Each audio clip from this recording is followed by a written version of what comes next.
everyone, how are you all? I hope you all are doing great. I am Nusha and I welcome you all on my YouTube channel Study Maitri. So this is part 4th of class 10th economics chapter 1 that is development. इससे पहले हम 3 part देख चुके हैं और ये part 4 जिसमें हम नेशनल डेवलपमेंट को समझने वाले हैं. तो नेशनल डेवलपमेंट से हमें आप क्या समझते हैं आज हम ये समझेंगे. So let's begin with our topic. Okay, national development. जब हम नेशनल डेवलपमेंट की बात करते हैं यहाँ पे हम एक इंडिविजुअल या सिर्फ एक स्टेट की बात नहीं करते. यहाँ पे हम सभी स्टेट्स को मिला के जो एक कंट्री बनी है उसकी बात करते हैं कि नेशनल डेवलपमेंट की पूरी कंट्री का डेवलपमेंट कैसा है और नेशनल डेवलपमेंट कैसे डिसाइड होता है. तो नेशनल डेवलपमेंट को इस तरीके से डिफाइन किया गया है कि ये एक कंट्री की एबिलिटी है कि वो जो अपने सिटीजन्स हैं उनके लिविंग स्टैंडर्ड्स को इम्प्रूव करती है. Right. So this is what national development. इस तरीके से हम नेशनल डेवलपमेंट को समझते हैं. बट वर्ल्ड के पर्सपेक्टिव से देखें तो हम देखेंगे इसको टैग मिले हुए हैं. कैसे? जैसे कि डेवलप्ड कंट्रीज़, डेवलपिंग कंट्रीज़ या पुअर कंट्रीज़. राइट. तो ये टैग्स जो हैं वो किन बेसिस पर मिलता है? That is income. यस, है कि एक कंट्री डेवलप्ड है, एक डेवलपिंग है और एक पुअर है. एज अ बेस लेके चलते हैं कि एक कंट्री डेवलप्ड है या डेवलपिंग. बट क्या आपको लगता है कि इनकम एक जस्टिफिएबल या फिर एक ऐसा फैक्टर है जिससे ये डिसाइड हो जाएगा कि एक कंट्री डेवलपिंग है, एक कंट्री डेवलप्ड है या नहीं? जो ये कन्फ्यूजन आपके माइंड में क्रिएट हुई है, आइए उसको सॉल्व करते हैं. एग्जाम्पल से समझते हैं. मान लेते हैं एक कंट्री ए है और इसकी पॉपुलेशन ज़्यादा है as compare to country B. Right. और आप देख सकते हैं कि एक बड़ी कंट्री है और एक छोटी कंट्री है, एरिया वाइज भी और पॉपुलेशन वाइज भी.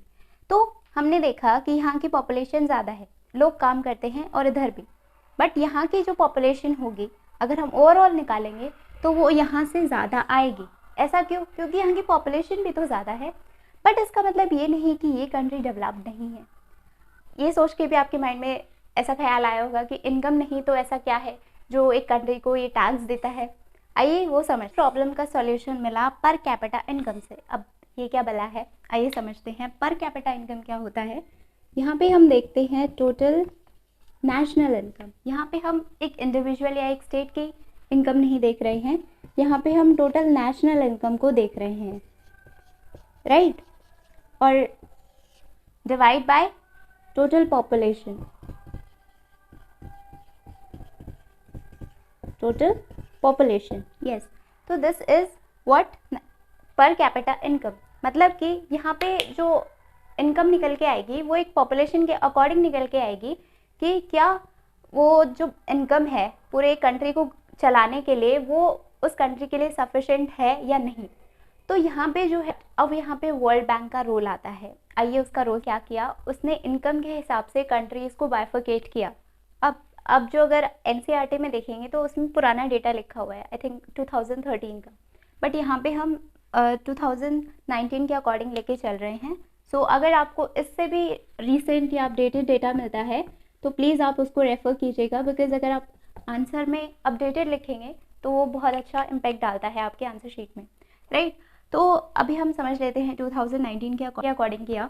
मान लेते हैं उस बैंक ने कंसिडर किया कि $49,300 जितनी इनकम है अगर किसी कंट्री की तो वो कंट्री जो है वो रिच कंट्री की श्रेणी में जाएगी, मतलब उस कैटेगरी में जाएगी. किसी कंट्री की इनकम $2,500 से कम या फिर उतनी है तो वो लो इनकम कंट्रीज़ में जाएंगे. डेटा 2019 का है. हम सेइंग अगेन एंड अगेन, आप प्लीज़ कंसिडर करिएगा अगर नया मिले तो उसके अकॉर्डिंग $6,700 इंडिया की इनकम बहुत बुरा भी नहीं है और बहुत अच्छा भी नहीं. हम एक मिडिल स्टेट में आते हैं. पर आज अगर आप देखेंगे हमने कुछ टाइम पहले सुना जो इकोनॉमी है उसने जर्मनी को सरपास कर दिया है. तो आने वाले वक्त में चीज़ें चेंज होने वाली हैं.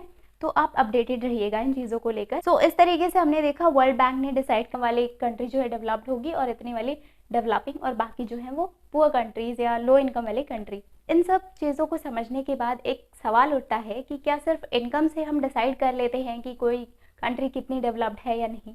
मान लेते हैं अगर हमने देखा कि कंट्री जो ए हमने देखी थी अगर उसकी इनकम ज़्यादा, तो क्या गारंटी है कि कंट्री ए में जो है फैसिलिटीज़ या फिर जो पब्लिक वेलफेयर की सारी चीज़ें हैं वो एकदम अच्छी हैं, लोग वहाँ पे फ्रीडम महसूस करते हैं, सेफ्टी सिक्योरिटी महसूस करते हैं। और क्या गारंटी है इस चीज़ की कि जो कंट्री बी हमने देखा वहाँ पे फैसिलिटीज़ अच्छी नहीं है, वहाँ पे एजुकेशन लोगों को अच्छी नहीं मिल रही। हो सकता है कि वहाँ पे इनकम इतनी नहीं है, लेकिन वहाँ की जो फैसिलिटीज़ हैं, लोग खुश कितने हैं अपनी कंट्रीज से, वो ज़्यादा मायने रखता है। और उस तरीके से हम डेवलपमेंट को देखते हैं।